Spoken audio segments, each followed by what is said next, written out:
Hi viewers, welcome to Healthy Cooking Channel. வீடியோக்குள்ள போறதுக்கு முன்னாடி இதுவரைக்கும் Healthy Cooking Channel subscribe பண்ணாதவங்க மறக்காம subscribe பண்ணிக்கோங்க. பக்கத்துல இருக்கக்கூடிய bell icon-ஐ click பண்ணிக்கோங்க. Hi friends, இன்னைக்கு நம்ம சேனல்ல வெண்டைக்காய் புளி குழம்பு எப்படி ஈஸியா ரொம்ப ஹெல்தியா டேஸ்டியா செய்யலாம்னு பார்க்கலாம். ஏற்கனவே நம்ம சேனல்ல வெண்டைக்காய் ரசம் அது மட்டும் இல்ல வெண்டைக்காய் புளி குழம்பு செஞ்சிருக்கோம். இது பாத்தீங்கன்னா பொரிச்ச வெண்டைக்காய் குழம்புன்னு சொல்லலாம். இந்த வெண்டைக்காய் குழம்பு நம்ம ஒரு வாரம் வரைக்கும் வெளியில ஃப்ரிட்ஜ்ல இல்லாம வெளியில வச்சிருந்தோம் அப்படினா டேஸ்ட் நல்லா இருக்கும். கெட்டு போகாது உங்களுக்கு. வாங்க எப்படி செய்யலாம்னு பார்க்கலாம். ஃபர்ஸ்ட் ஒரு கடாயில ஒரு குழிக்கரண்டி அளவுக்கு நல்லெண்ணெய் விட்டுக்கிட்டேன். எண்ணெய் சூடானதும் வெண்டைக்காய் இந்த மாதிரி 1 இன்ச் அளவுக்கு நீட்டை விட்டு கட் பண்ணிக்கணும். கட் பண்ண வெண்டைக்காயை அந்த எண்ணெயில சேர்த்து நம்ம வறுத்து எடுக்க போறோம். இல்ல உங்களுக்கு வந்து டீப் ஃப்ரை பண்ணி வெண்டைக்காயை நல்லா பொரிச்சு எடுக்கணும் அப்படினாலும் அப்படி கூட எடுத்துக்கலாம்.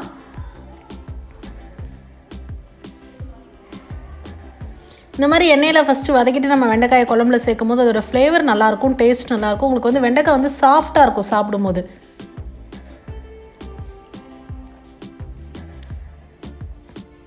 இப்போ பாருங்க வெண்டைக்காய் ரொம்பவும் வதங்க தேவையில்ல. இந்த அளவுக்கு ஹாஃப் குக் ஆனா போதும், எடுத்து வச்சிடலாம். இப்போ அந்த எண்ணெயை நம்ம வேஸ்ட் பண்ண வேணாம். அதே எண்ணெயில நம்ம குழம்பு தாளிச்சிடலாம். எண்ணெய் சூடா இருக்கு, அதனால கடுகு ஸ்ட்ரைட்டா போட்டாச்சு. அடுத்ததா வெந்தயம்.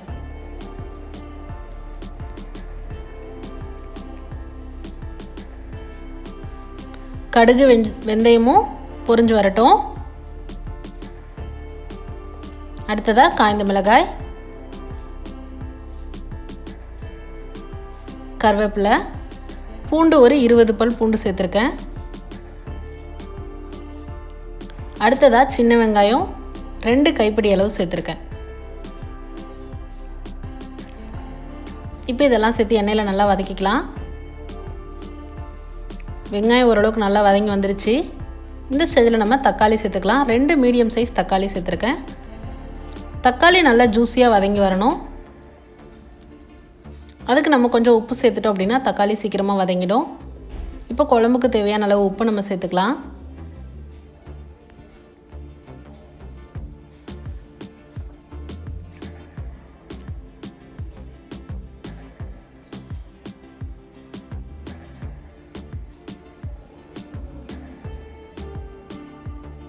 இப்போ பாருங்க தக்காளி நல்லா ஜூஸியாக வதங்கி வந்துருச்சு.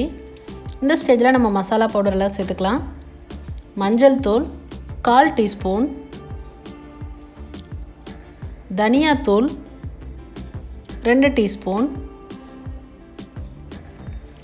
தனி மிளகாய் தூள் காரத்துக்கு ஏற்ப சேர்த்துக்கலாம். நான் 1 டீஸ்பூன் சேர்த்துக்கிறேன். இது எல்லாத்தையும் சேர்த்து நல்லா வதக்கிக்கலாம்.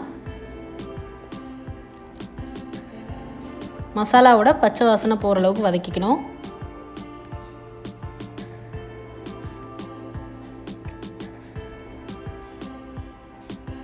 எல்லாமே நல்லா பைண்ட் ஆகி நல்லா குக் ஆகி வந்துருச்சு. இந்த ஸ்டேஜில் நம்ம குழம்புக்கு தேவையான அளவு புளி சேர்த்துக்கலாம். புளி நான் ஒரு பெரிய நெல்லிக்காய் சைஸ் அளவுக்கு புளி சேர்த்துருக்கேன். ஏன்னா ஏற்கனவே நம்ம 2 தக்காளி சேர்த்துருக்கோம். ரொம்ப புளி சேர்த்தோம் அப்படின்னா ரொம்ப புளிப்பாக இருக்கும். அதனால் பெரிய நெல்லிக்காய் சைஸ் அளவுக்கு புளி எடுத்துகிட்டு வாஷ் பண்ணிவிட்டு அதோட தண்ணியை எக்ஸ்ட்ராக்ட் பண்ணி இதில் சேர்த்துருக்கேன். இப்போ குழம்பு நமக்கு ரொம்ப திக்காக இருக்குன்னு ஃபீல் ஆச்சுன்னா கொஞ்சமாக தண்ணி சேர்த்துட்டு நல்லா கொதிக்க விட்டு எடுத்துக்கலாம். குழம்பு நல்லா கொதிச்சு வருது பாருங்க.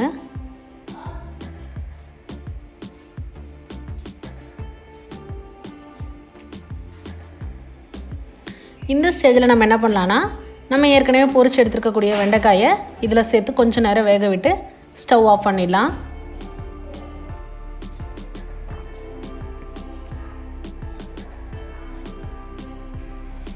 குழம்பு நல்லா கொதிச்சிட்ருக்கு.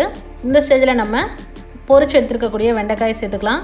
வெண்டைக்காய் ஏற்கனவே நம்ம எண்ணெயில் கொஞ்சம் பொரிச்சிட்டதுனால ரொம்ப நேரம் வேக விட தேவையில்லை. வெண்டைக்காய் உடையாமல் கரெக்டாக பார்த்து எடுத்துடணும். ஒரு 5 நிமிஷம் கொதிக்க விட்டு ஸ்டவ் ஆஃப் பண்ணிடலாம். இந்த குழம்பு நம்ம செஞ்ச உடனே சாப்பிட்றத விட செஞ்சு அடுத்த நாள் சாப்பிட்டோம் அப்படின்னா அந்த வெண்டைக்காயில் புளி எல்லாமே நல்லா ஊறிட்டு டேஸ்ட் நல்லா சூப்பராக இருக்கும். குழம்பும் பார்த்திங்கன்னா அடுத்த நாள் சூடு பண்ணும்போது இன்னும் ஃப்ளேவர் சூப்பராக இருக்கும். கண்டிப்பாக ட்ரை பண்ணி பார்த்துட்டு உங்களோட கமெண்ட் மறக்காமல் சொல்லுங்கள் ஃப்ரெண்ட்ஸ். இந்த குழம்பு சூடான சாதத்தில் பரிமாறிட்டு கமெண்ட் மறக்காமல் எனக்கு சொல்லுங்கள். இது போன்ற ஹெல்தி ரெசிபீஸ்க்கு மறக்காமல் ஹெல்தி குக்கிங் சேனலை சப்ஸ்கிரைப் பண்ணுங்கள். இந்த வீடியோ உங்களுக்கு பிடிச்சிருந்தா லைக் பண்ணுங்கள், ஷேர் பண்ணுங்கள், கமெண்ட் பண்ணுங்கள். தேங்க்ஸ் ஃபார் வாட்சிங் ஃப்ரெண்ட்ஸ்.